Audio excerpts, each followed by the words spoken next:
Hi there, folks. This is Michael, because that's my name.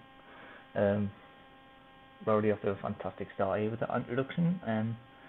Yeah, um, I've fallen really back into Championship Manager 2001-2002. So I thought, as I've got a game going, I'll fill you guys in with what's been happening. Yeah. So we're in 2005, and throughout that time I've been managing Newcastle, so I haven't been sacked yet, which is a record for me, because I usually get sacked or resign, usually during a difficult second season, or maybe in the third season, but yeah, so it's been 4 years of, let's call them mixed fortunes. Absolutely. Yeah, those are my recent fixtures, and yeah, you can tell they're a bit of a mixed bag.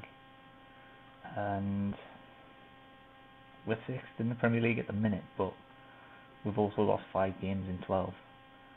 So it sounds like it's going to be real tough for us to sneak a European place. I could be wrong though. I've been wrong before. Yeah, we're in the UEFA Cup this year, because last year we managed to win the FA Cup by absolute good fortune. I'm trying to think. Yeah, that's the part where it mattered, like the Arsenal games, because Arsenal just destroy me, and luckily for us, we got a replay and then won the replay. Alan Shearer having his best year for us. Look at that. 46 goals in 49 games. That's no joke. He's about 40 goals off Melbourne's record, so he's gonna probably break that. Maybe. I'm not too sure. He's still doing the business for us, but he's at that age now where he might just retire at any moment. Luckily, I've also got him tied down as a coach as well. So at some point he might wind up replacing me. Who knows? Yeah. And really, our biggest problem, we've improved cup form. Like, aside from the FA Cup final, we also got the UEFA Cup semi-final, which was going okay till everybody got injured. And also Chelsea have Dean Ashton, and they've also got Christian Vieri on their books as well, and he just has been unstoppable. So we managed to get a few cup runs. Yeah, before that we got to the FA Cup quarter final and League Cup semi. Lost out to Liverpool, but we obviously got our revenge a year later at Wembley. It's not a result I was honestly expecting, but just amazed that everybody came together and did the job. So I finally got some silverware after about 4 years of terrible attempts. Yeah, if I show you the league form and what I'm actually up against here.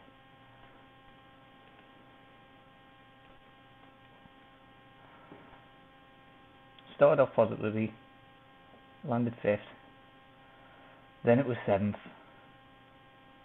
then 9th. Hang on, no, I skipped out 6th as well. So if nothing else, I've managed to somehow secure a run of European football,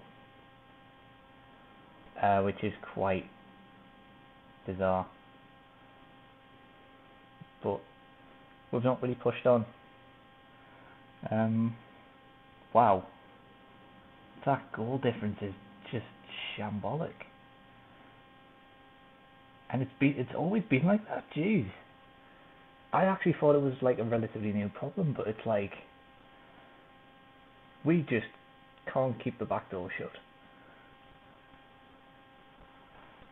Yeah, so we've had a run of we've had a run of European football.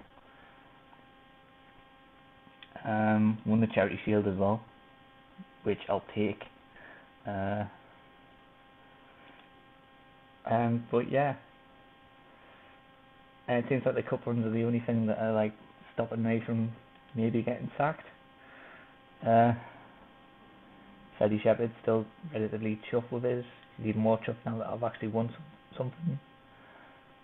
Finance-wise, we're rich. I just can't find anything to spend it on. I'll give you a rundown of the transfers as well, because beyond the first season, when it comes to transfers, I'm not too like prolific.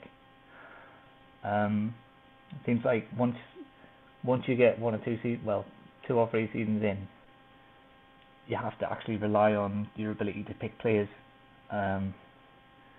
This is the one guy I brought in this season, and he might be the best signing that I've made on the save. Look at that. I've really been after creative midfielder types, and it seems like this guy's the best one I've found. And to be honest, when I saw the 20 for, crossing, dribbling and finishing, I just thought, I've got to go for him. Only cost me 6 million because he was transfer listed by request by PSV. Excuse me. Considering they got him up for a freebie as well, they've done alright. And yeah, first time I've ever bought this guy, first time I've honestly seen him turn up.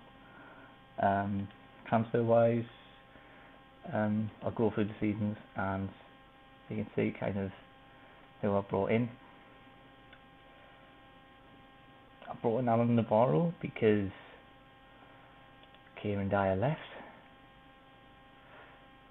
4.9 million. Yeah, his contract was unprotected. I've never been one to kind of keep on track with them, and I got caught out. I did offer him 60 grand a week, but he'd rather do 60 grand a week at Arsenal. I'm not going to say I don't blame him, but I don't blame him. What's annoying was, in the run up to that, I kept rejecting all these 14.5 million bids because it just seemed too good to give away. Nobby, he left because he wanted a new challenge, so he went to Chelsea. So I can't usually if a player does that, I'm not going to hang on to them. If they want to go, they want to go. Gary Speed, he's long retired. Craig Bellamy, he just went because I couldn't honestly fit him into the squad. I had Lua and Fred Canute, who were actually doing kind of a better job than he was, so simple as that. And then Lua left. He's never really looked that good, but he's always performed well. I thought last season he did okay. But obviously with the way his stats were degrading, I thought I might as well, not exactly cash out, but just let him go. Aaron Hughes went for next and out because I can never honestly fit him into the side. I don't honestly think he's that good. Which is a shame because in real life I actually like him as a player. Maybe it's just the way I play systems and that. Stuart Green left because he's crap. Hang on, I will switch back to players in. Yeah, so this season you can tell I had a lot of problems with midfield. I was trying to bring in players to basically replace the likes of Nobby Solano and Kieran Dyer and that. So Alan Navarro became Dyer's replacement. He started like an absolute house on fire. Scored 2 goals. I feel like that was 2 penalties running. But yeah, he's been pretty good. The only thing I've got to worry about is his fitness. And Yvonne Benoga. I wondered if he was going to settle. Because his first season was... He's one of those players that, like, he'll sit around all game on a 6, like he's doing nothing, and then he'll start performing. But this season he seems to have settled down, which is good. So he's come in. James McFadden came in from Motherwell because I wanted some more like versatility. So I've got plenty of like cover when it comes to defensive and midfield areas. And for the most part, he's performed pretty well. John Arnorita is not unhappy anymore. That's good for him. Good for me, actually. He's one of the few players in the squad that up until recently didn't like me, mainly because of our league position. But because we've managed to sneak into a top 6 position, he's decided to shut his yap. Yeah. Play mainly in midfield, but to be honest, I don't honestly know if he's got much time to run with us. Kevin Lomas, he was young, he was 18 when I signed him, so I thought I'd get him in. Spent a bit of time in the reserves. He's almost but not quite breaking into the first team. Yeah, before that, brought in Michael Dawson because he's another versatile defensive midfielder, and that seems to be where I tend to chop and change a lot, because it seems like those guys just tire a lot. And Terrell Forbes came in, who turned the corner last year, to be honest. I've had a lot of problems with, well, if you can tell by the goal difference, I've had a lot of problems with defence. So I brought in Forbes and Reggie Brady, who is, I think he hates me at the minute, I don't know. Oh, he's got a minimum free release. If he gets good, I can trigger it, but I don't think he's going to trigger it at that age.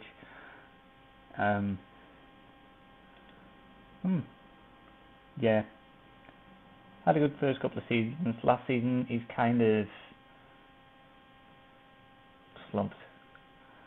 And he got a bit annoyed because he wasn't the first team regular, effectively. Harple Singh, probably one of my best opportunist buys, just because Leeds basically were letting him rot in the reserves, which I'm doing now, thanks to the fact that his stats aren't really that good anymore. Yeah, but for that first season, he looked pretty good. He's given our midfield a little bit more, you know, I don't want to say dynamism, but I've done it now, so. But yeah, now he's kind of fallen out of favour. Bit of a shame. And Frederick Canute, another kind of opportunist buy because West Ham went down that year and he had a relegation release clause, so I thought I'll go for that. Also, I always love that in the first season when West Ham go down because everyone tries to get Joe Cole, and I did try, but he wasn't having none of it. And now he's just made a move to Barcelona for 30 million. Terrible. And I got Taribo Westin, who's now at Tottenham because he wasn't great. Yeah, it's kind of so-so, but it was a weird time where my defence and my goalkeepers just weren't agreeing. They weren't getting on, and I was really just struggling to keep clean sheet. And Taribo, he wasn't really getting enough game time to. I mean, it doesn't matter really when it comes to work permits if they've got international caps, but there was just really that problem of he wasn't getting a lot of game time, and I always thought, well, if I offer a contract, is he going to get renewed? And then I also bought Michael Jack because I needed a midfielder at the time, and he's done reasonably well. I wondered if he was going to kind of diminish a bit over time, but he's still okay. And Carlisle are never going to turn up that kind of money. Players out, Christian Becerras, because I'm never going to get that kind of money for him. What the Alright. Safe to say you have gone up in the world. Yeah. See what I mean? Spain? It's a Champions League. Or Marcelino. The annoying thing is as well, out of like all those defensive options I had, when the defence and the like goalkeepers were basically trying to kill each other, he was the better option, and I just thought, no, I can't have that. So I sold him. Yeah.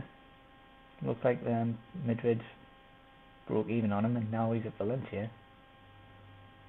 That depresses me. Robert Lee, nah, he's retired now. I let him go because he thought he was a member of the first team squad, but he's too old. He's too old. Steve Harper went because I had about 3 or 4, well, I had 4 goalkeepers at the time. Then I got rid of John Carrells because when am I going to get that kind of money for him? Aye. And then Shola. He mainly went just because I paid 1 up front and I've got too many options. So he's now at the dark side. Yeah. Fair enough. You've got to play where you've got to play. But I'm surprised Rangers let him go, because he had a really good first season.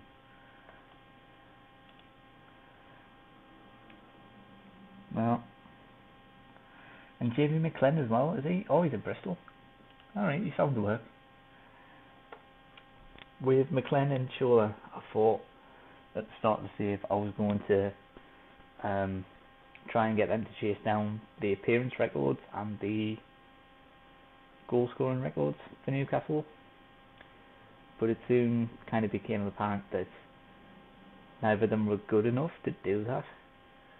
It's like Shola starts well, and with Shola, like, you've got time on your side and, you know, ability, but Jamie McLean had like a really decent first season. I say decent. He was okay. he popped up with the odd goal, and then his stats just plummeted.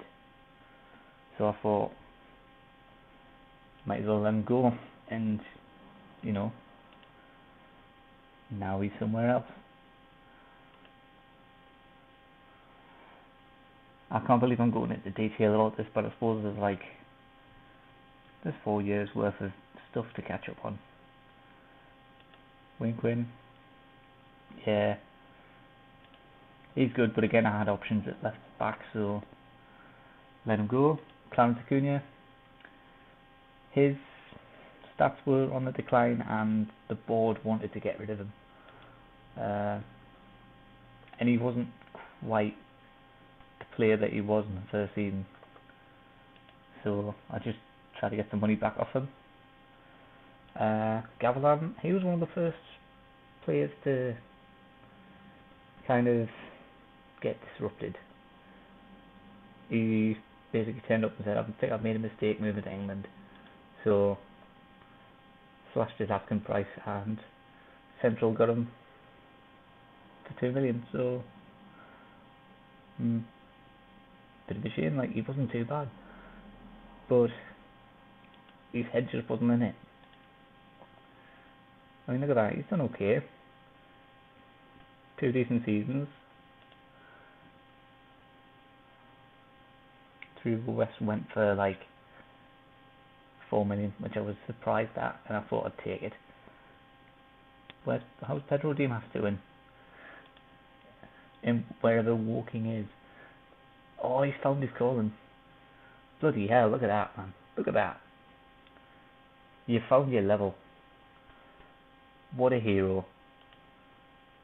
Have they actually been in any league ever?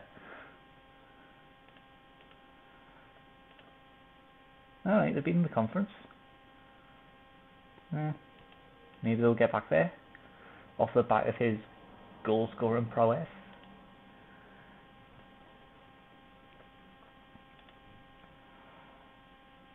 And then, yeah, the big hit is there. Kieran Dyer. I could have made 10 million more off him. Not that I need the money. Yeah, and this is the other thing as well. Because we're not doing much in the league, some players are basically saying they want to leave for a new challenge. Lon Robert was one of them. So he followed Nobby Solano out the door. And look at that. He already doesn't know about his future.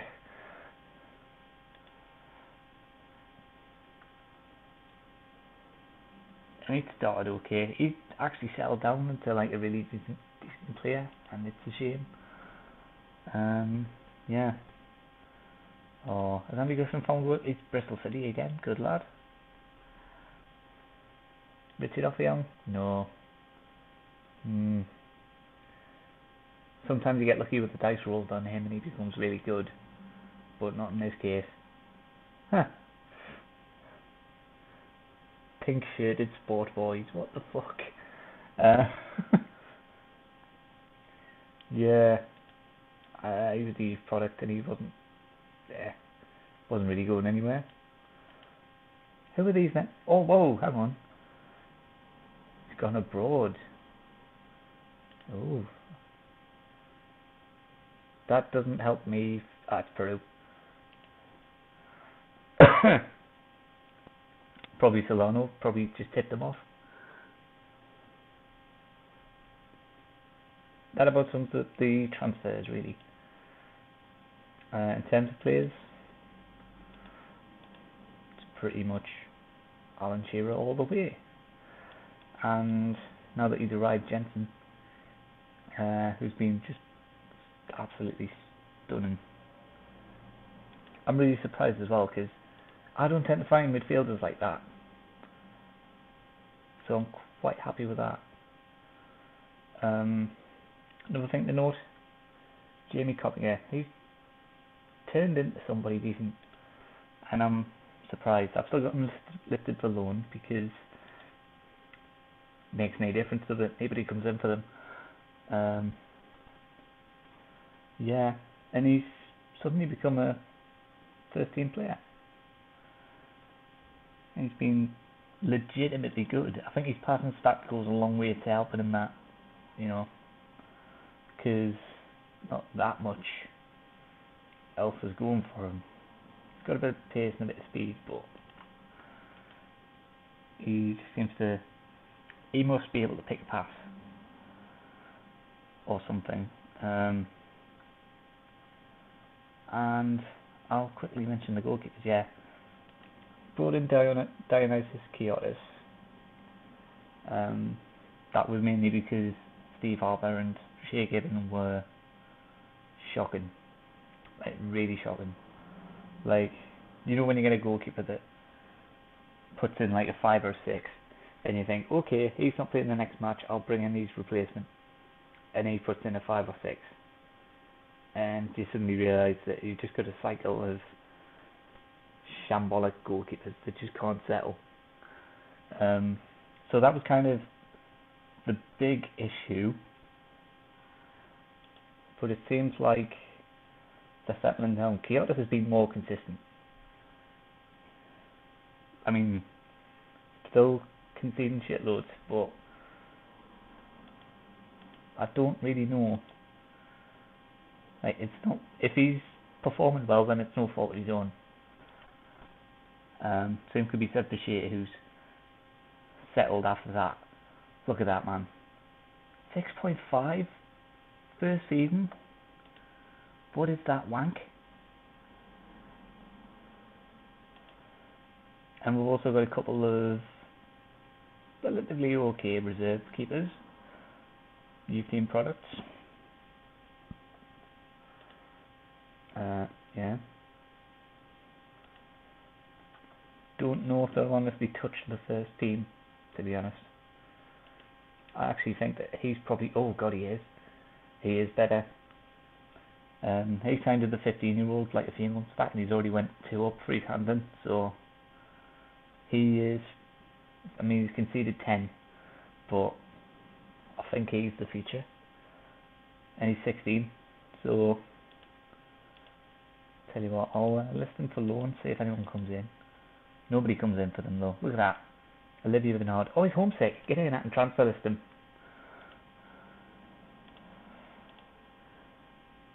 I'd rather do that than like leave of absence.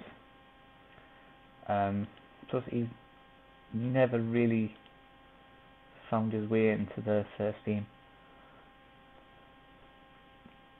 That's a real shame, mind. He was classic Bishop though. I think when you get a defender and then attacking midfielder, that combination of positions, you're never really sure where to put him. So I think he's going to go. Yeah, that's pretty much been it. I'll keep updating these as, you know, seasons pass. I have kind of committed myself to stay as Newcastle manager rather than just resign when the going gets tough. Kind of because I want to see how long I can last in this job. And I think the cup runs have really just stayed my bacon quite a lot. Look at that, man. Look at that war chest. I'll never use it because I don't really do that. That's not how I do business.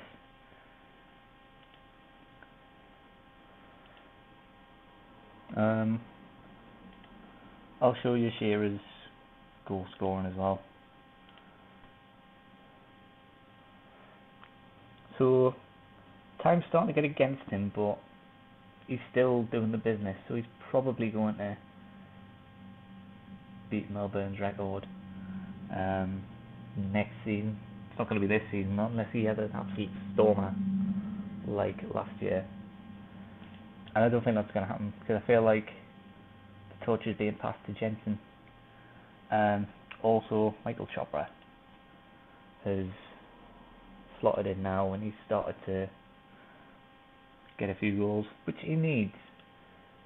That's the annoying thing about Alan Shearer. He just can't let a guy go over. I was thinking about calling him the John Cena of Newcastle, but I think he's more like Hulk Hogan. Maybe not as racist. I don't know. I don't know the man privately. Um, God knows what happens at the BBC. Anyways, that's kind of been it. Thanks for sticking around. Thanks for watching. Yeah, and I'll see you next time when maybe either I get sacked or I get more silverware. Who knows? See you later.